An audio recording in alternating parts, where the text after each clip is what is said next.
देव आणि श्रद्धा हे आंतरिक विषय असतो। देवाचा खेळ खंडोबा करणाऱ्यांना आज हनुमान जयंती आहे।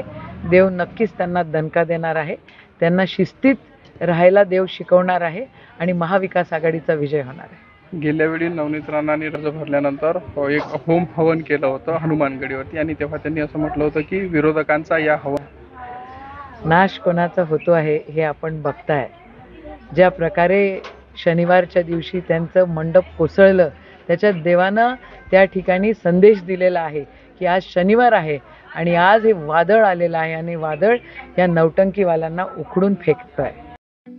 ठळक घडामोडींसाठी देशोन्नती न्यूज चॅनलला सबस्क्राइब करा आणि बेल आयकॉन प्रेस करा। मुंबई, पुणे, नागपूर, मराठवाडा असो का विदर्भ, राजकीय, सामाजिक, शैक्षणिक क्षेत्र असो का क्रीडा, सर्वच घडामोडीचे विश्लेषण पाहायला विसरू नका। फक्त देशोन्नती न्यूजवर।